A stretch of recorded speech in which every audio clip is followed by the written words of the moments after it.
தொடர்ந்து நோட்ஸ்லாம் எடுக்கிறீங்களா? அதெல்லாம் எடுக்கிறதில்ல. என்ன உங்கள் இருதயத்திலே பதிச்சுக்கிறீங்களோ? நான் சொல்லியிருக்கேன் ஏற்கனவே, நீங்கள் நோட்ஸ் கொண்டு வரணும், குறித்து வைக்கணும். புரியுதா? அது உங்களுக்கு ரொம்ப பிரயோஜனமாக இருக்குன்னு நான் சொல்லியிருக்கேன். ஆனால் நீங்கள் யாருமே நோட்ஸ் கொண்டு வரதில்லை. ஒருவேளை நினைக்கிறீங்களோ அந்த செய்தி யூடியூப்பில் போகிறதுனால யூடியூப்பில் உள்ளவங்களுக்கு தான், நாங்கள் யூடியூப்பில் பார்த்துக்குறோம். அது உங்கள் மேலே வைக்கிற நம்பிக்கை. நீங்கள் பார்க்கவும் முடியாது, நீங்கள் உங்கள் இருதயத்தில் பதிக்கவும் முடியாது. ஆமென். அல்லேலூயா. கொஞ்ச நாளைக்கு முன்னாடி நம்ம சபைக்கு வந்த ஒரு ஊழியக்காரர் கொடுத்த செய்தி என்ன? எத்தனை பேர் பைபிள் கொண்டு வந்திருக்கீங்க, எத்தனை பேர் நோட்டு கொண்டு வந்திருக்கீங்க கேட்டாரா இல்லையா? அப்போ எத்தனை பேர் கை தூக்குனீங்க, எத்தனை பேர் கை தூக்காமல் இருந்தீங்க, எத்தனை பேர் இனி கொண்டு வருவீங்களான்னு கேட்டதுக்கு கொண்டு வருவேன்னு சொன்னீங்க. என்னது? அது அப்படி இருக்கக்கூடாது. இனி வர்ற நாட்களில் நீங்கள் நோட்டு கம்பல்சரி எடுத்துகிட்டு வரணும், பென்னு கொண்டு வரணும். உங்களுக்காக விசேஷமாக ஜெபம் பண்ணி ஆண்டவர்கிட்ட வார்த்தை வாங்கி ஒவ்வொரு தலைப்பிலையும் சிலத்தை எடுத்து கர்த்தர் பேசுகிறாருன்னா அது சும்மா விளையாட்டுக்கு இல்லை. அதில் இருக்கிற ஒரு வார்த்தை உங்கள் இருதயத்தில் பதிஞ்சாலே போதும். ஒரு வார்த்தை. ஏசு ஒரே வார்த்தை தான் சொன்னார், ஃபாலோ மீ, அவ்வளோதான். அந்த ஒரு வார்த்தையில் இருக்கிற ஜீவன் எப்படிப்பட்டது தெரியுமா? இன்றைக்கி எத்தனை பேருக்குள்ளே அந்த கிருபை இருக்குது? அவங்கவுங்க they are mending the nets இல்லையா? வலையை பின்னி கொண்டிருந்தார்கள், சரி செய்து கொண்டிருந்தாங்க. ஏன்னா அடுத்த நாள் ஃபிஷ்ஷிங் போகணும். ஆனால் ஆண்டவர் என்ன சொன்னார்? ஃபாலோ மீ, அவ்வளோதான். எல்லாத்தையும் விட்டுட்டு போயிட்டாங்க. அந்த வார்த்தையில் இருக்கிற வல்லமை, அந்த வார்த்தையில் இருக்கிற ஜீவன். அதே போல் ஆண்டோடைய வார்த்தை நம்ம கூட பேசணும். ஆண்டோடைய வார்த்தை, எலியா சொன்னால, எந்த மட்டும் 2 நினைவுகளாலே குந்தி குந்தி நடப்பீர்கள். கர்த்தர் தெய்வமானால் கர்த்தரை பின்பற்று, பாகால் தெய்வமானால் பாகாலை பின்பற்றி போ. there is the 2 choice, good and bad. amen. ரெண்டில் எதாவது ஒன்று தெரிஞ்சுக்க, அவ்வளோதான். praise. it is to discipline believers. அதைத்தான் நம்ம செய்தியின் தலைப்பாக பார்க்கிறோம், த டாக்ட்ரின் ஆஃப் த சர்ச்சில். அதில் நம்ம முதல்ல பார்த்தது செல்ஃப் டிசிப்ளின். கடந்த வாரத்தில் நாம் பார்த்தது என்னது? செல்ஃப் டிசிப்ளின், சுய கட்டுப்பாடு சபைக்கு தேவை. ஆமென். சபையை குறித்த உபதேசத்தில் சபையில் ஐக்கியப்பட்டிருக்கிறோம். இயேசுவை விசுவாசித்து சபையில் கிறிஸ்துவனுடைய அவயமாக மாற ஒப்பு கொடுத்து வந்திருக்கிறோம். அப்படின்னா நமக்கு ஒரு செல்ஃப் டிசிப்ளின் மஸ்ட், தேவை. ஆமென். செல்ஃப் டிசிப்ளின் தேவை. அதைத்தான் நாம் பார்த்தோம். நம்மை நாமே நிதானித்து அறிந்தால் நாம் நியாயந்திருக்கப்படும். 1 Corinthians 11:31 பார்த்தோம். நம்மை நாமே நிதானித்து அறிந்தால் நாம் நியாயந்திருக்கப்படும். எஸ், இது செல்ஃப் டிசிப்ளினுக்கு கிடைக்கிற ஒரு அவார்டு. ஆமென். ஆனால் இதில் நம்ம மிஸ் ஆகும்போது, நம்ம நியாயந்திருக்கப்படும் போது உலகத்தோடு நியாயந்திருக்கப்படாதபடிக்கு தேவனாலே சிட்சிக்கப்படுகிறோம். சில சிட்சைகளை கர்த்தர் நமக்கு அனுமதிக்கிறார், சில சிட்சைகளை கர்த்தரே செய்கிறார். சிட்சை என்று சொல்லும் பொழுது அது சேஸ்டனிங் என்பது தேவன் தம்முடைய பிள்ளைகளை சபையில் நேசிப்பதன் அடையாளம் என்று கடந்த வாரத்தில் நாம் பார்த்தோம். Because he encouraged them to mature. அவங்கள ஒரு முதிர்ச்சிக்கு நேராக நடத்துவதற்காக, அவங்களை உற்சாகப்படுத்தும்படியாக அப்படி சிட்சிக்கிறார் என்று எபிரேயர் 12 1-11 வசனங்கள் வரை பார்த்தோம் இல்லையா? ஞாபகம் இருக்கா? ஞாபகம் இல்லையா? அப்போ அதுதான் குறித்து வச்சுக்கணும்னு சொல்கிறது. குறித்து வச்சுட்டா வீட்டில் போய் நேரம் கிடைக்கும் போதாவது பார்ப்பீங்கல்ல. ஆகையால் மேகம் போன்ற திரளான சாட்சிகள் நம்மை சூழ்ந்து கொண்டிருக்க பாரமான யாவற்றையும் நம்மை சுற்றி நெருங்கி நிற்கிற பாவத்தையும் தள்ளிவிட்டு. அப்போ பாரமான யாவற்றையும்னா சுற்றி நிற்கிற பாவமே உங்களுக்கு என்னத்தை கொண்டு வரும்? பாரத்தை கொண்டு வரும். ஆமாம், சுற்றி நிற்கிற பாவம் அப்படி சுற்றி நிற்கிது, உங்களை சுற்றி நிற்கிது. நீங்கள் காலேஜில் சுற்றி நிற்கிது, வேலை செய்கிற ஸ்தலத்தில் சுற்றி நிற்கிது, கிளாஸில் சுற்றி நிற்கிது. அதுக்கு மத்தியில் தான் நீங்கள் இருக்கிறீங்க. உங்களை சுற்றி என்ன இருக்குது? பாவம், சின். இல்லைன்னு சொல்ல முடியுமா உங்களால்? சொல்லவே முடியாது, சொல்லவே முடியாது. அப்போ பாவமான யாவற்றையும் தள்ளிவிட்டு அந்த பாவமான பாரம் என்ன செய்யுது? நம்மை சூழ்ந்து கொண்டிருக்கு, இல்லை நம்ம மேலே போடப்படுகிறது. இன்னைக்கு காலையில் கொலேசியர் 3 பார்த்தது போல புட் ஆஃப், புட்டான். ஆமென். புட்டான், புட் ஆஃப், 2 காரியத்தை பார்த்தோம். போடப்படுகிற ஒன்று, எடுக்கப்படுகிற ஒன்று. எடுக்கப்படுகிற ஒன்று கர்த்தர் நம்ம மேலே வைக்கிற ஒன்று. ஓகே. அப்போ விசுவாசத்தை துவக்குகிறவரும் முடிக்கிறவருமாகிய இயேசுவை நோக்கி நமக்கு நியமித்திருக்கிற ஓட்டத்தில் பொறுமையோடு ஓடக்கடவோம் என்று நாம் பார்த்தோம். ஓகே. இப்போ 2வதாக ஒரு காரியத்துக்கு வருகிறோம். அது நம்ம போன வாரம் பார்த்துட்டோம், செல்ஃப் டிசிப்ளின். 2வதாக இறையாண்மை சபையில் தேவை. நம்பர் 1 என்னது? செல்ஃப் டிசிப்ளின், சுய கட்டுப்பாடு, சுய ஒழுக்கம். சுய ஒழுக்கம் ரொம்ப தேவை சபையில். சுய ஒழுக்கம் ரொம்ப தேவை.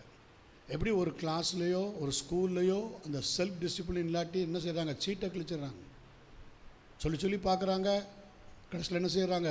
பேரண்ட்டை கூப்பிட்டு போயிருங்க, இது எல்லாரையும் கெடுத்து குட்டிச்சோராக்கிட்டு இருக்குது, கூப்பிட்டு போயிருங்கன்றாங்க. ஆமாம். நம்ம படிக்கிற ஸ்கூல்லே இது நடக்குது. நான் அவ்வளோ ஃபீஸ் கட்டுறேன், அவ்வளோ டொனேஷன் தரேன், அந்த கதையே இங்கே இருக்கக்கூடாது, கூப்பிட்டு போங்க. Yes, disciplines must. அப்போ சபையில் எப்படி இருக்கும்? சபையில் தான் கர்த்தர் என்ன செய்கிறாரு? யாரையுமே கூட்டிகிட்டு போங்கன்னு சொல்லலை, வராதிங்கன்னு சொல்லலை, சிச்சை. இதைத்தான் நீங்கள் அங்கே பார்த்தீங்க. தேவன் நியாய தீர்ப்பில் அது சிச்சை எப்படின்னா, நம்ம நியாய தீர்ப்பில் உலகத்தோடு நியாயம் தீர்க்கப்படாதபடிக்கு தேவனாலே நம்ம என்ன செய்யப்படுகிறோம்? சிட்சிக்கப்படுகிறோம். கண்டமிங், சேஸ்டனிங். அது 1 கொரிந்தியர் 11:32 நம்ம பார்க்குறோம். சிச்சை. கர்த்தர் சிட்சிக்கிறார், கர்த்தர் சிட்சிக்கிறார். உங்கள் வீட்டில் தாய் தகப்பன்மார்கள் உங்களைய நல்லா ஸ்மூத்தாக பழகிட்டு இருக்கிற நேரத்தில் ஒரு தவறு செஞ்சுட்டா உங்களை திட்டின உடனே உங்களுக்கு எப்படி ஆயிடுது? முகம்லாம் அப்படியே மாறி போயிடுது, வாடி போயிடுது. 2 நாளைக்கு கூட சில பிள்ளைகள் சாப்பிடாம கூட இருக்கும். ஆமாம், 2 நாள் கூட சில பிள்ளைகள் ஐயோ இப்படி திட்டாங்களே, இப்படி பேசிட்டு. அது என்னது? அது எதுக்காக திட்டுறாங்க? உங்களைய எதுக்காக திட்டுறாங்கம்மா? எதுக்காக திட்டுறாங்க? சிச்சை. அது ஒரு சிச்சை. நீங்கள் மாறணும். சிச்சிக்காத பிள்ளை அது வேறு பிள்ளை தான். ஆமே. சிச்சிக்க பிள்ளைய கண்டிக்கலை. எல்லாரும் குறை சொல்கிறாங்க பிள்ளைய. ஐயா என் பிள்ளை அப்படிலாம் செய்யாது, என் பிள்ளை பத்திரமாத்து தங்கம், அப்படி சொல்லிலாம் தப்பிக்க முடியாது. கடைசியில் அப்படி சொல்கிறவங்களுக்கே சிச்சை வந்துடும். அப்படி சொல்கிறவங்களுக்கே ஆண்டவர் சிச்சை விட்டுருவார். 4 பேர் கேட்குற கேள்வியே அவங்களுக்கு போதும். நாளைக்கு கேட்பாங்க, என்ன வளர்த்த பிள்ளைய, என்ன வளர்த்த பிள்ளைய கேட்பாங்களா இல்லையா? ஒரு காலத்தில் பாஸ்டரை கேட்டிருக்காங்க எங்கள் அம்மாவை பார்த்து. அதுதான் நான் சொல்கிறேன், என்ன வளர்த்தீங்க உங்கள் பிள்ளைய? ஆமே. சிச்சை. ஆமே. எப்படி இருக்கும் ஒரு தாய்க்கு அந்த வார்த்தை? ஆமே. நமக்கு அது சூடு இருக்கா, சொரணம் இருக்காது, தொடச்சி விட்டு போயிடுவோம் அன்றைக்கி இருந்த வாழ்க்கையில். ஆனால் இன்றைக்கி நம்ம பிள்ளைகளை யாராவது அப்படி சொன்னால் நமக்கு எப்படி இருக்கும்?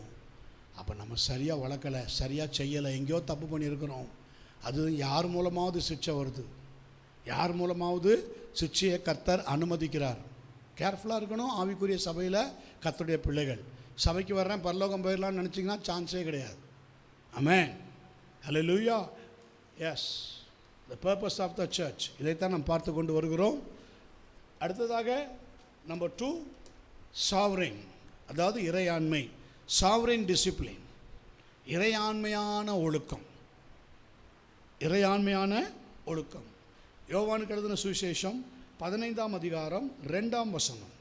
யோவானுக்கு எழுதின சுவிசேஷம் 15ஆம் அதிகாரம் 2ஆம் வசனம். என்னில் கனி கொடாதிருக்கிற கொடி எதுவோ, என்னில் கனி கொடாதிருக்கிற கொடி எதுவோ அதை அவர் அறுத்து போடுகிறார். அதை அவர் அறுத்து போடுகிறார். கனி கொடுக்கிற கொடி எதுவோ அது அதிக கனிகளை கொடுக்கும், அதிக கனிகளை கொடுக்கும்படிக்கு அதை சுத்தம் பண்ணுகிறார். ஆமென். அப்போ அந்த கனி கொடுக்கிறதுக்கு, அந்த கனி கொடுக்குற மரமே கர்த்தர் எப்படி தான் அதை வச்சிருக்கிறாரு, எப்படி தான் சபையில் நம்மளை நாட்டுறாரு? கனி கொடுக்கக்கூடாதபடிக்கா நாட்டுறாரு? கனி கொடுக்கிற கொடி எதுவோ அப்படின்னா என்ன அர்த்தம்? நாட்டும் போதே எப்படி நாட்டியிருக்கிறாரு? கனி கொடுக்கணும், கனி கொடுக்கணும், அப்படி தான் நாட்டியிருக்கிறார். கொடுத்தா கொடுக்கலன்னா அப்போ உன்னை வெட்டி போட்டுடுறேன், உன்னை கத்தரிச்சு போட்டுடுறேன், அப்படி இல்லை. நல்லா பாருங்கள். என்னில் கனி கொடுக்கிற கொடி எதுவோ, கனி கொடாதிருக்கிற கொடி எதுவோ, மன்னிக்கவும், கனி கொடாதிருக்கிற கொடி எதுவோ அதை அவர் என்ன செய்கிறார்? அறுத்து போடுகிறார். கட் ஆஃப், அது இங்கிலீஷில் படிமா. Every branch in me branch in me that that beareth not fruit, not fruit he he taketh away. taketh away. taketh away அப்படின்னா அது இங்கிலீஷில் நல்லா போட்டிருக்கு. கட் ஆஃப்னு வருமா தெரில, டேக்ஸ் அவே. டேக்ஸ் அவேன்னு தான் வருது. டேக்ஸ் அவேன்னா அது என்ன செய்கிறார்? எடுத்து போடுகிறார். உதாரணமாக இப்போ சபையில் நீங்கள் பார்க்கலாம், ஒரு சில பேருக்கு ஒரு ஊழியம் கொடுத்துருப்பாங்க. அந்த ஊழியத்தில் அவங்க சரியாக இல்லை, அதில் சரியாக இல்லைன்னா கர்த்தருடைய சிட்சை அவங்க மேலே இருக்கான்னு ஈஸியாக கண்டுபிடிச்சிருவாங்க ஊழியக்காரங்க. நடத்திப்புக்காரங்களுக்கு தெரியும் ஏதோ ஒரு சிட்சை இவங்க மேலே இருக்குது, அதனால தான் இவங்ககிட்ட கொடுத்ததை இவங்களால சரியாக செய்ய முடியலை. ஸோ அதை என்ன செய்கிறாங்க? Cut off. அதை கட் ஆஃப்னு சொல்கிறத விட it taketh away. Yes, it takes away. He takes away. Amen. Praise God. அதுக்கப்புறம் கர்த்தர் அதை வேறு கிளையோட ஒட்டி வச்சு பண்ணுறாரோ என்னமோ தெரியாது. கொரிந்தியில் சொல்லும்போது பவுல் சொல்கிறார்ல, ஒட்டப்பட்ட கிளையாக இருக்கிறதுக்கு பயன்படுத்துகிறாரா என்னன்னு தெரியாது. ஆனால் அப்போதைக்கு அதை எடுத்துடுறார். அப்போதைக்கு அந்த காரியத்தை எடுத்துடுறார். ஏன் எடுக்கிறாருன்னா அதை அவர் அறுத்து போடுகிறார்னு தமிழில் இருக்குது. ஓகே, கனி கொடுக்கிற கொடி எதுவோ. அப்போ கர்த்தர் நாட்டும் போது கர்த்தர் அது 1ஆம் வசனத்தில் என்ன சொல்கிறாரு பாருங்க, நான் மெய்யான திராட்சை செடி, I am a true vine, you are the branches. அப்படி தானே? I am the true vine and my father is the, என் பிதா திராட்சை தோட்டக்காரர். அப்படி தமிழில் அப்படி இருக்கா? அப்படி இருக்கு. ஓகே. படிங்க படிங்க படிங்க. 5ஆவது வசனம் படி. 5ஆவது வசனம். நானே திராட்சை செடி, நீங்கள் கொடிகள். நீங்கள் கொடிகள். பார்த்தீங்களா? நானே திராட்சை செடி, நீங்கள் கொடிகள். அப்போ கனி கொடுக்க வேண்டியது செடியுடைய வேலையா கொடியுடைய வேலையா? ட்ரீயுடைய வேலையா பிரான்ச்சஸோடைய வேலையா? பிரான்ச்சஸ், கொடி. கரெக்ட். கனி கொடுக்க வேண்டியது மரம் கனி கொடுக்காது, பிரான்ச்சஸ். அப்போ கர்த்தர் என்ன சொல்கிறாரு? ஐ ஆம் த ட்ரூ வைன், நான் மெய்யான திராட்சை செடி. 5ஆம் வசனத்தில் என்ன சொல்கிறாரு? நானே திராட்சை செடி, நீங்கள் கொடிகள். ஆமென். நீங்கள் கொடிகள். அப்போது அதுதான். இப்போ இந்த 2ஆம் வசனத்தை வடிங்க இதோட சேர்த்து. என்னில் கனி கொடாதிருக்கிற என்னில் கனி கொடாதிருக்கிற கொடி எதுவோ அதை அவர் அறுத்து போடுகிறார். ஆனால் கனி கொடுக்க வைக்கிறது எதுனா மரம். கனி கொடுக்கறது கொடி, பிரான்ச்சு. கனி கொடுக்க வைக்கிறது எது? மரம். மரத்துக்கும் வேருக்கும் தான் சம்பந்தம். மரத்துக்கும் யாருமே பிரான்ச்சுக்கு தண்ணி ஊற்றுறது இல்லை. பார்த்துருக்கீங்களா? பிரான்ச்சுக்கு தண்ணி ஊற்றுறது இல்லை. ஆமாம், பிரான்ச்சு தண்ணியை எடுத்துக்காது. எது தண்ணியை எடுத்துக்கும்? வேர், ரூட். ஆமென். புரியுதா? மரம் மறைந்திருக்கிற பகுதி தான் வேர். ஆமென். த ரூட் காஸ், என்ன சொல்கிறது, ஆர்ஜின், நிறையா சொல்லலாம் அதுக்கு. ஆமென். அப்போது அதுதான் என்ன செய்யுது?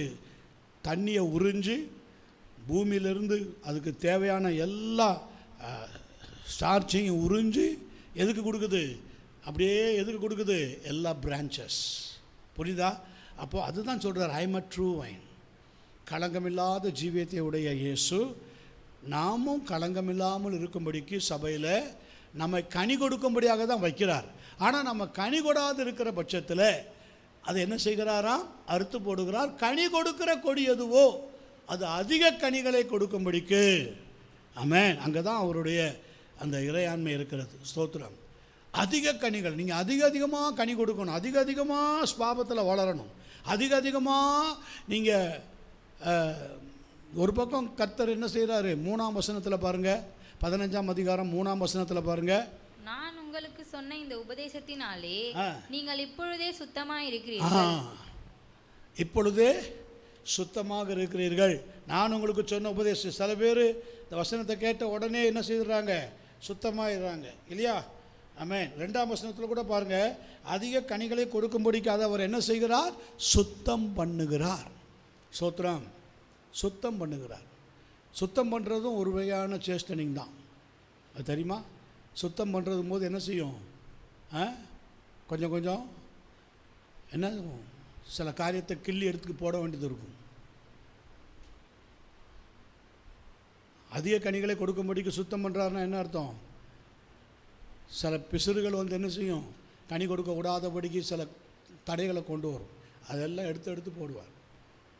இதுதான் அதிக கனிகளை கொடுக்கும்படிக்கு, அதிக கனிகளை கொடுக்கும்படிக்கு. அப்போஸ்தலர் நடபடிகள் 5ஆம் அதிகாரம் 5 அதனுடைய 10 இந்த 2 வசனத்தையும் படிங்க. அப்போஸ்தலர் 5:5 10ஆம் வசனம். அனனியா இந்த வார்த்தைகளை கேட்கவே விழுந்து ஜீவனை விட்டான். இவைகளை கேள்விப்பட்ட யாவருக்கும் பாருங்க, இதுதான் அந்த கட் ஆஃப், அந்த அறுத்து போடுகிறான்னு சொன்னார்ல, இது வந்து எக்ஸ்ட்ரீமாக சில இதில் நடக்கும். ஆமென். அதுதான் ஒரு சபையில், ஆவிக்குரிய சபையில் ரொம்ப பேரால் என்ன செய்ய முடியலை, இருக்க முடியலை. காரணம் என்னென்னா, சபைக்கு போதகர், சபையை நடத்துகிறவர், சபைக்கு தலைவர் நீங்கள் பாஸ்டர் நினைக்கிறீங்க. இல்லை, பரிசுத்த ஆவியானவர் தான். ஏன்னா நீங்கள் தேவனுடைய ஆலயமாக இருக்கிறீர்கள் என்றும் தேவனுடைய ஆவி உங்களில் வாசமாக இருக்கிறார் என்றும் அறியாதிருக்கிறீர்களா? 1 கொரிந்தியர் 3:16 இருக்குல்ல. அப்போது ஹோலி ஸ்பிரிட் கண்ட்ரோலில் தான் சபை இருக்குது. அதனால தான் அந்த அனனியா சபீராளுக்கு, அனனியாவுக்கு இந்த இடத்துல அனனியாவுக்கு தான் ஃபஸ்ட்டு ஜட்ஜ்மெண்ட் வருது இல்லையா? அனனியா இந்த வார்த்தைகளை கேட்கவே விழுந்து ஜீவனை விட்டான். இவைகளை கேள்விப்பட்ட யாவருக்கும் என்ன உண்டாயிற்றாம்? மிகுந்த பயம் உண்டாயிற்று. ஏன் இது நடந்தது? ஏன் இந்த சேஷ்டனிங் நடந்தது? ஏன் இந்த சிக்ஷை நடந்தது? அதுக்கு முந்தின வசனத்தை வாசிங்க, 2ஆம் வசனத்திலிருந்து வாசி. தன் மனைவி அறிய அவன் கிரயத்திலே ஒரு பங்கை வஞ்சித்து வைத்து ஒரு பங்கை கொண்டு வந்து அப்போஸ்தலருடைய பாதத்திலே வைத்தான். ஒரு பங்குனா அந்த இடத்துல சொல்லப்படுறது தைத் இல்லை ஆஃபரிங், ஏதோ ஒன்று. சபை வளர்ந்து வருகிற நாட்களில் அது கர்த்தர் வந்து அது எல்லாரும், அவர்கள் எல்லோரும் ஒருமனப்பட்டவர்களாய் தேவாலயத்திலே அப்பம் விட்டு மகிழ்ச்சியோடு கபடமில்லாத இருதயத்தோடு போஜனம் பண்ணி சகலவற்றையும் பொதுவாய் வைத்து அனுபவித்தார்கள். இதுதான் சர்ச், இதுதான் சபை. தேவன் கொடுக்கறதுலேயும் சரி, எல்லாத்துலேயுமே பாகுபாடு இல்லாமல் தான் செய்கிறார் சபையில். இதை நீ எல்லாம் பார்த்தா தான் புரியும். ஒரு பங்குங்கிறது நம்ம எப்படி எடுத்துக்கணும்னா, ஆண்டவரிடத்துல எல்லா காரியத்தையும் அறிக்கை செய்யாமல் ஒரு சிலதை மாத்திரம் அறிக்கை செஞ்சு, ஒரு சிலதை மாத்திரம் அறிக்கை செஞ்சுட்டு ஒரு சிலதை அப்படியே உள்ளுக்குள்ளே வச்சுக்கிறது. ஒரு சிலதை உள்ளுக்குள்ளே வச்சுக்கிட்டு நல்லா இங்கே வந்து ஜெபிக்கிறது, அல்லேலூயா சொல்கிறது, அது பெஸ்ட். அதுதான் சொல்கிறான், நீ ஒரு பங்கை வஞ்சித்து ஒரு பங்கை கொண்டு வந்து அப்போஸ்தலருடைய பாதத்திலே வைத்தான். ஓகே, அடுத்தது. பேதுரு அவனை நோக்கி அனனியாவே நிலத்தின் கிரயத்தில் ஒரு பங்கை வஞ்சித்து வைத்து பரிசுத்த ஆவியினிடத்தில். அப்போ நமக்கு கிரயம் கொடுத்து நம்மை வாங்கினவர் இயேசு. அப்போஸ்தலர் 20:28 சொல்லுகிறது, அவருடைய பரிசுத்த இரத்தத்தினாலே நீங்கள் கிரயம் கொடுத்து வாங்கப்பட்டிருக்கிறீர்கள். உங்களுக்கு ஒரு கிரயம் இருக்குது, உங்களுக்கு ஒரு ப்ரைஸ் இருக்குது. உங்களுக்கு ப்ரைஸ் கொடுத்து தான் அவர் பர்ச்சேஸ் பண்ணி உங்களை வச்சிருக்கிறார், வாங்கியிருக்கிறார். பிசாசுகிட்டேருந்து விலை கொடுத்து வாங்கியிருக்கிறார், தன் ரத்தத்தை சிந்தி விலை கொடுத்து வாங்கியிருக்கிறார். அப்போ இன்றைக்கி நம்ம பங்கை ஆண்டவருக்கு என்ன செய்யக்கூடாது? வஞ்சிக்கக்கூடாது. நம்ம பங்கு என்ன? நம்முடைய குட் ஷேர் என்ன? ஆமென். நம்முடைய பியூர் ஹார்ட், நம்முடைய இருதயத்தை ஆண்டவருக்கு கொடுக்குறோமா? நம்முடைய பங்குக்கு ஜெபிக்கிறோமா? நம்முடைய பங்குக்கு நம்ம வீட்டில் பேரண்ட்டுக்கு ஒபேயிங்காக இருக்கோமா? சபையில் ஒபேயிங்காக இருக்கோமா? பாஸ்டருடைய வார்த்தைக்கு கீழ்ப்படுகிறோமா? உங்கள் பங்கு அதில் எங்கே இருக்குது? ஒரு ஊழியத்தில் உங்கள் பங்கு இருக்கா? ஒரு ஊழியத்தில் உங்கள் பங்கு இருக்கா? என் பங்கு ஊழியத்தில் இருக்குது பாஸ்டர்னு சொல்கிறவங்க காரங்களே, என் பங்கு உங்கள் பங்கு இருக்கா? சரி, உங்கள் பங்கு என் பங்கு ஊழியத்தில் இருக்குது அப்படின்னு சொல்கிறவங்க காரங்களே. இந்த பைபிள் படிக்கிறது பங்கு என்ன? பரவாயில்ல சோத்திரம். அதை பங்காக தெரிஞ்சிருக்கிறேன். Very good. என் பங்கு ஊழியத்தில் இருக்குது. கரம் தூக்குங்க. உன் பங்குலாம் இல்லையா? அந்த அவளே மைக்கை வச்சுருக்கா. நீங்கள் தமிழுக்கு என் பங்கு, இங்கிலீஷுக்கு உன் பங்குன்னு தூக்க வேண்டியதானே? சோத்திரம். பங்கு இருக்கணும், ஏதாவது ஒரு பங்கு இருக்கணும். ஏங்க சபையில் பாய் போடுறது ஒரு பங்கு தெரியுமா? சபையில் தண்ணி கேன் இருக்குல்ல வெளியில், அதை சுத்தம் பண்ணி வைக்கிறது ஒரு பங்கு. சபையில் வந்து பெருக்கிறது ஒரு பங்கு. ஆமென். இவை எல்லாமே ஸ்தோத்திரம். ஒரு காலத்தில் சில பிள்ளைகள்லாம் செஞ்சாங்க. ஆமென். அந்த பங்கெல்லாம் செஞ்சனால தான் இன்றைக்கி என்னமோ தெரில, இந்த பிள்ளைகள் ஓரளவுக்கு கர்த்தர் வச்சுருக்கிறார். அவங்க முழுசாக வந்துட்டாங்கன்னா இன்னும் எங்கேயோ கொண்டு போயிடுவார், அது வேறு. சொல்கிறேன், உங்கள் பங்கு இருக்கணும் சபையில். சபைனா அது ஒரு உங்களுடைய ஷேர், உங்களுடைய பங்கு, உங்களுடைய ஷேர். நான் சத்தியம் சொல்கிறேன், சின்ன பிள்ளைகளுக்கு நான் சத்தியம் சொல்கிறேன். ஃபார் எக்ஸாம்பிள், இப்போ கை தூக்குன தீக்ஷிதாவுக்கு என்ன பங்கு இருக்குது? பைபிள் ரீடிங்கா, ஏதோ ஒரு யூத் மீட்டிங், ஏதோ ஒன்றும் இல்லை, சில்ட்ரன்ஸ் மினிஸ்ட்ரி பண்ணுறா இல்லையா? அது பங்கு இருக்குது, ஒரு பங்கு இருக்குது. அப்போ அதுதான். அதே மாதிரி நமக்கு இருக்கணும், அந்த பங்கில் உண்மையாக இருக்கணும், அந்த பங்கில் உண்மையாக இருக்கணும். இதுதான் உண்மை. அந்த பங்கில் உண்மையாக இருக்கணும். ஸ்தோத்திரம். எஸ். அதாவது சில வேளைகளில் பாருங்கள், அந்த காலத்தில் நான் ஊழியத்தின் ஆரம்பத்தில் தலைமை போதகர் வந்திருப்பார், இப்படி உட்காந்துருப்பார். அவர் சொல்லுவார், இன்றைக்கி நீங்கள் மெசேஜ் எடுத்துருங்க அப்படின்ட்டுருவார். ஏன்னா அவர் வர்றாருன்னொன்னே அவர் ஆயத்தமாகி வருவார்னு நினச்சிட்டு நான் இருப்பேன். ஆனால் அவர் சொல்லுவார், நீங்கள் எடுத்துருங்க ஷரிங்டன் அப்படின்ட்டுருவார். நீங்கள் எடுங்க, இன்றைக்கி நீங்கள் எடுங்க அப்படின்ட்டுருவார். அப்போ நான் வந்து எடுத்துகிட்டு இருக்கும்போது சரியாக அவருக்கு 1 மணிக்கெல்லாம் முடிக்கணும், இல்லைன்னா இப்படி வந்து நின்றுவார். நமக்கு அது ஒரு மாதிரி இருக்கும். எப்படி இருக்கும்? நம்ம வயரத்தை பிடிக்கலை போல், நம்ம செய்தி இவருக்கு பிடிக்கலை போல், அதனால் இங்கே வந்து நிற்கிறாரு. அப்படி வந்து நின்றுவார் கரெக்டாக. அதில் கரெக்டாக இருப்பார், கரெக்ட் டைமுக்கு முடிக்கணும். இது எனக்கு ஆரம்ப காலத்தில் எனக்கு ரொம்ப, ஆனால் அதுக்கப்புறம் நான் அதை சரியாக ஃபாலோ பண்ண ஆரம்பித்தேன். என்றைக்காவது ஒரு நாள் 10 நிமிஷம் 5 நிமிஷம் கூட போகவே ஒழிய கற்றுக்கொண்டேன். பங்கு அந்த ஷேர். உங்களுக்கு என்ன சொல்லப்படுது, உங்களுக்கு என்ன நீங்கள் உபதேசிக்கப்படுது, நீங்கள் என்ன சொல்கிறீங்க, அதை நீங்கள் மற்றவங்களுக்கும் கற்றுக் கொடுக்கணும், அங்கேருந்தும் கற்றுக்கணும். ஆமென். ஊழியக்காரங்க வெறும் விசுவாசிகளுக்கு கற்றுக் கொடுக்கறது மாத்திரம் அல்ல, நல்லா கவனிக்கணும். நான்லாம் சில விசுவாசிகள்கிட்டருந்து கற்றுருக்கிறேன் தெரியுமா? சில சின்ன பிள்ளைகள்கிட்டருந்து கற்றுருக்கிறேன், சின்ன குழந்தைகிட்டேருந்து கற்றுருக்கிறேன். சமீபத்தில் கூட நடந்துச்சு, சின்ன பிள்ளைகிட்ட கூட கற்றுருக்குறேன். ஆமென். உண்மை. உங்கள் பங்கு ஃப்ராங்காக இருக்கணும், பியூராக இருக்கணும், இன்னசென்ஸாக இருக்கணும், பரிசுத்தமாக இருக்கணும். அவ்வளோதான், வேறு ஒன்றும் இல்லை. இது இருந்தால் நீங்கள் நிச்சயமாக நான் சொல்கிறேன் நல்ல கனிகளை கொடுப்பீங்க. பரிசுத்தாவின் இடத்துல பொய் சொல்லும்படி சாத்தான் உங்கள் இருதயத்தை என்ன செய்ய முடியாது? நிரப்ப முடியாது. அதுதான் நான் சொல்கிறான், பரிசுத்தாவின் இடத்துல பொய் சொல்லும்படி சாத்தான் உன் இருதயத்தை நிரப்பினது என்ன? ஆமென். ஆவியானட்ட போய் நம்ம பொய் சொல்ல முடியுமா? அவர் பார்த்தாலே நம்ம கண்ணீர் தான் வரும். அவருடைய ப்ரெசன்ஸு உணர்ந்துட்டாலே உங்களால் என்ன செய்ய முடியாது? ஒன்றும் பண்ண முடியாது. டோட்டல் சரண்டர் ஆயிடுவீங்க.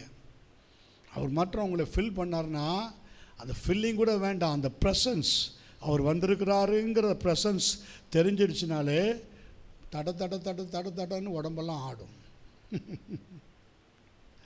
அப்படியே கண்களில் கண்ணீர் வரும். அதுமே ஹல்லேலூயா. அவர் பேசினா எப்படி இருக்கும்? அவர் பேசினா எப்படி இருக்கும்? யோசித்து பாருங்க. அப்போ அவர்கிட்ட போய் நம்ம பொய் சொல்லலாமா? அவர்கிட்ட போய் நம்ம பொய் சொல்லலாமா? சொல்லுங்கள். சபை தான் பரிசுத்தாவியனுடைய கண்ட்ரோலில் இருக்குது. சபையில் பொய் சொல்லக்கூடாது. பரிசுத்தாவின் இடத்துல பொய் சொல்லும்படி சாத்தான் உன் இருதயத்தை, அப்போ அந்த இடத்த ஃபில் பண்ணுறது யார்? சாத்தான். அந்த இடத்த ஃபில் பண்ணுறது யார்? சாத்தான். பொய் சொல்லு, அப்படி சொல்லு, அங்கே போனேன் இங்கே போனேன்னு சொல்லு. ஆமென். இப்போ 10ஆம் வசனத்தை வாசிங்க. 10ஆம் வசனம் அப்போஸ்தலர் 5:10. அவள் அவனுடைய பாதத்தில் விழுந்து ஜீவனை விட்டாள். வாலிபர் உள்ளே வந்து, யாரு? அவனுடைய மனைவி அனனியா சபீரா. அவனுடைய மனைவியும் அதே மாதிரி தான், அவளும் அதே தான் பொய் சொன்னான். சரியா? அப்போ 1 கொரிந்தியர் 11:32 இது ஏன் இது கர்த்தர் அனுமதிக்கிறார்னா, நாம் நியாயந்திருக்கப்படும் போது உலகத்தோடு, பார்த்தீங்களா எவ்வளவு கரிசனை உள்ள தேவன், எவ்வளோ ஒரு இறையாண்மையான காரியத்தை தேவன் நமக்காக வைத்திருக்கிறார். ஆமென். எவ்வளோ ஒரு இதான காரியத்தை வைத்திருக்கிறார். இந்த பூமியில் அது அவங்களுக்கு ஒரு சிக்ஷை. நியாயத்தீர்ப்பு நாளிலே கர்த்தர் அவங்களுக்கு எப்படி கொடுக்குறாரோ தெரியாது, எப்படி அவங்களுக்கு அதை வச்சிருக்கிறாரோ தெரியாது. ஆனால் இந்த பூமியில் அது ஒரு சிக்ஷை. சரியா? அப்போது நியாயத்தீர்ப்பு நாளிலே உலகத்தோடு நியாயம் தீர்க்கப்படாதபடிக்கு நாம் கர்த்தராலே சிக்ஷிக்க. ஸோ அந்த சிக்ஷையை குறித்து நீங்கள் ரொம்ப ஜாக்கிரதையாக இருக்கணும். ஓகே. சாவரின் இறையாண்மையில் நம்ம இறையாண்மை டிசிப்ளின், இறையாண்மையான ஒழுக்கத்தை குறித்து ரொம்ப ஜாக்கிரதையாக இருக்கணும். இந்த சிக்ஷை ஏன் வருதுன்னா இறையாண்மையான ஒழுக்கத்தில் நம்ம இருக்கணும் தான் வருது. அங்கே அந்த அனனியா சப்பீராளுக்கு நடந்ததை கேட்டவுடனே சபையார் எல்லாருக்கும் என்ன உண்டாயிற்று? பயம் உண்டாயிற்று. பயம் உண்டாயிற்று. எஸ், இன்றைக்கி நம்ம பார்க்குறோம் சபையில் ஒரு சில பேருக்கு நடக்கிற காரியத்தை பார்த்தோன்னா நமக்கு என்ன வருது? பயம் வருது. பயம் வருது. ஐயோ, இது நமக்கு வராதுன்னு என்ன நிச்சயம்? நமக்கு இது வராதுன்னு என்ன நிச்சயம்? சபை ரொம்ப ரொம்ப ஒரு ஒரு ஒரு என்ன சொல்கிறது, ஒரு கண்ணாடி வீட்டில் இருக்கிற மாதிரி டிரான்ஸ்பரண்ட்டாக தெரியும் எல்லாம் கர்த்தருக்கு. இப்போயே சொல்ல முடியாது. ஒரு கண்ணாடி வீட்டில் இருந்தீங்கன்னா வெளியில் பார்க்குறவங்களுக்கு உங்களுக்கு தெரியுமா தெரியாதா? தெரியுமா தெரியாதா? கண்ணாடி வீட்டுக்குள்ளே உட்காந்துருந்தீங்கன்னா ஃபுல்லி கிளாஸ், பியூர் கிளாஸ் வீட்டில் உட்காந்துருந்தீங்கன்னா வெளியிலேருந்து பார்க்குறவங்களுக்கு உங்களுக்கு தெரியுமா தெரியாதா? நல்லா தெரியும். நீங்கள் என்ன செய்கிறீங்க, என்ன அசைக்கு, ஒவ்வொரு அசைவையும் கண்டுபிடிப்பாங்க. ஓகே. எபிரேயர் 12ஆம் அதிகாரம் 9-10 வசனம். எபிரேயர் 12ஆம் அதிகாரம் 9-10 வசனம். அன்றியும் நம்முடைய சரீரத்தின் தகப்பன்மார்கள் நம்மை சிட்சிக்கும் போது அவர்களுக்கு நாம் அஞ்சி நடந்திருக்க நாம் பிழைக்கத்தக்கதாக ஆவிகளின் பிதாவுக்கு வெகு அதிகமாய் அடங்கி நடக்க வேண்டும் அல்லவா? நம்முடைய சரீரத்தின் தகப்பன்மார்கள் நம்மை சிட்சிக்கும் போது, நம்முடைய சரீரத்தின் தகப்பன்மார்கள் நம்ம பெற்ற தாய் தகப்பன்மார்கள் சிட்சிக்கிறாங்களா இல்லையா? என் பேரை கெடுக்கிறிய, இப்படிலாம் பண்ணுறிய, சரியா? சபைக்கு போகிறோமே, நம்ம ரட்சிக்கப்பட்டிருக்கோமே, உன்னைய பற்றி இப்படிலாம் கேள்விப்படுறேனே அப்படின்னு ஹை லெவலில் உங்களுக்கு கோபம் வருதா வரலையா? இல்லை உங்கள் நீங்கள் செய்கிற தப்பெல்லாம் உங்கள் பேரண்ட்டு பரவாயில்ல பரவாயில்ல நல்லா செய் அப்படி சொல்கிறாங்களா? அப்படி சொல்கிறாங்களா? அப்படி சொல்ல மாட்டாங்க. சரியத்தின் தகப்பன்மார்கள் யாருமே அப்படி சொல்ல மாட்டாங்க, சிட்சிப்பாங்க. இப்போ அவங்களே அப்படி கண்டிக்கும்போது நாம் பிழைக்கத்தக்கதாக ஆவிகளின் பிதாவுக்கு, நியாயத்தீர்ப்பு கொடுக்கிற பிதாவாகிய தேவனுக்கு வெகு அதிகமாக அடங்கி நடக்க வேண்டும் அல்லவா? 10ஆம் வசனம். அவர்கள் தங்களுக்கு நலம் என்று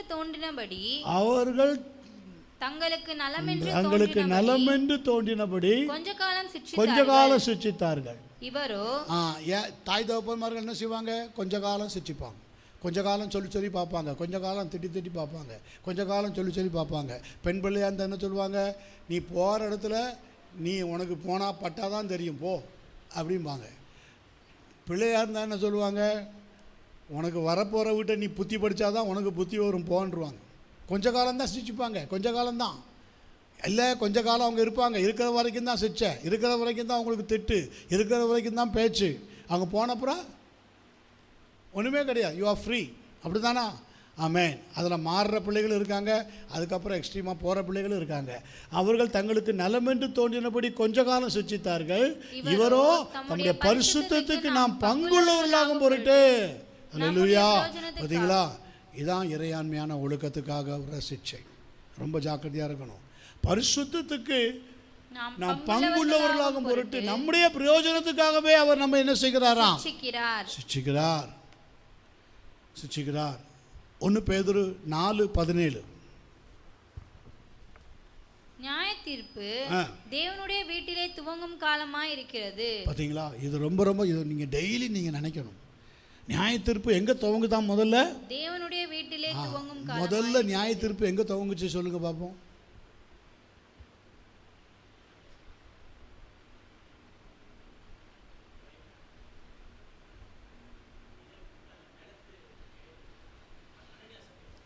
ஃபஸ்ட்டு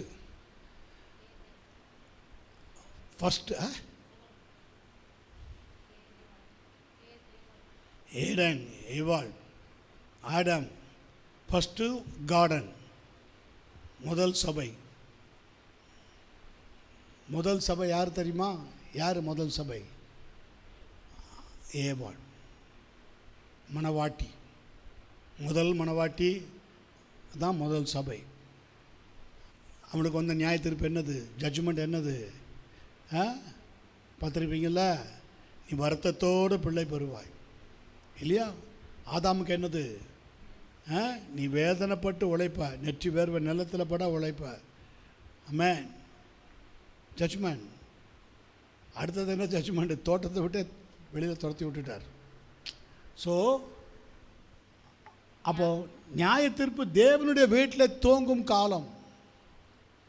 ஓகே, கிருபையின் காலம் வந்ததுக்கப்புறம் ஃபஸ்ட்டு ஜட்ஜ்மெண்ட்டு அனனியா சப்பீராள். ஓகே, முந்தி நம்மிடத்திலே அது துவக்கினால் தேவனுடைய சுவிசேஷத்திற்கு கீழ்ப்படியாதவர்கள் முடிவு. நம்மிடத்தில்னா அப்போ நியாய தீர்ப்பு எங்கே துவங்கும்னு நினைக்கிறீங்க? சபையில் தான். சர்ச்சு டிசிப்ளினில் ஜாக்கிரதையாக இருக்கணும். சர்ச்சு டாக்டரினில் நீங்கள் சரியாக நீங்கள் அதை நீங்கள் புரிஞ்சுக்கணும். கர்த்தர் காலையில் பேசுகிறது வேறு, உங்கள்கிட்ட தனியாக பேசுகிறது வேறு, உங்களுக்குன்னு தனியாக பேசுகிறது வேறு. அதுக்கு தான் நீங்கள் அடுத்த வாரத்தில் நோட்ஸ் கண்டிப்பாக எடுத்துகிட்டு வரணும். நோட்டில் குறித்து வச்சுக்கணும். அப்போ உங்களுக்கு அது பிரயோஜனமாக இருக்கும். கர்த்தர் ஒரு நாள் அதை எடுத்து படிக்கும்படியாக வைப்பார். மூன்றாவதாக ஒரு டிசிப்ளின் இருக்கிறது. That's the church discipline. Self discipline, sovereign discipline, search discipline. Search discipline அடுத்த வாரம் பார்ப்போம். சரியா? ஜெபம் பண்ணுவோமா? ஜெபம் பண்ணுவோம். Thank you Lord. நம்மை நாமே நிதானித்து அறிந்தால் நாம் நியாயந்திருக்கப்படும். நாம் நியாயந்திருக்கப்படும் போது உலகத்தோடு நியாயந்திருக்கப்படாதபடிக்கு தேவனாலே சிட்சிக்கப்படுகிறோம். 1 Corinthians 11:31-32. கர்த்தாவே, வேத வசனத்தின் வெளிச்சம் பிள்ளைகளுக்குள்ளே பிரசித்தம் தர ஜெபிக்கிறோம். ஆண்டவரே, பிள்ளையுடைய கால்களுக்கு தீபமும் பாதைகளுக்கு வெளிச்சமாக இருக்கிற ஜெபிக்கிறோம். என்னிலே நிலைத்திருங்கள், நான் உங்களில் நிலைத்திருப்பேன். ஒருவன் என்னிலே நிலைத்திருந்தால் மிகுந்த கனிகளை கொடுப்பான். என்னை அல்லாமல் உங்களால் ஒன்று செய்யக்கூடாது என்று சொன்னீரே. அதிக கனிகளை கொடுக்கும்படிக்கு சுத்தம் பண்ணுவேன் என்று சொல்லியிருக்கிறீரே சுவாமி. இந்த நாட்களில் உங்களுடைய பிள்ளைகள் சொன்ன உபதேசத்தினால் இப்பொழுதே சுத்தமாக இருக்கிறீர்கள் என்று நாங்கள் பார்க்கிறோமே. சுத்தமாக நம்முடைய பிள்ளைகள் தன்னுடைய ஸ்தலங்களுக்கு திரும்பி சென்று இந்த வாரம் முழுவதும் அதை காத்து நடக்க கிருபைத்தார். ஆசீர்வதியும் வழி நடத்தும். இயேசு கிறிஸ்துவின் நாமத்தினால் ஜெபிக்கிறோம். ஜெபங்கேளும் ஜீவனுள்ள நல்ல பிதாவே, ஆமென். ஆத்துமாவே கர்த்தரை ஸ்தோத்தரி, முழு உள்ளமேடைய பரிசுத்த நாமத்தை ஸ்தோத்தரி. ஆத்துமாவே கர்த்தரை ஸ்தோத்தரி, செய்த சகல நன்மை வாராணி ஒருபோது மறவாதே. ஆமென். அல்லேலூயா, அல்லேலூயா, அல்லேலூயா. யாவரும் கர்த்தர் நாமத்தினாலே ஒருவருக்கு ஒரு வாழ்த்து சொல்லிவிடு.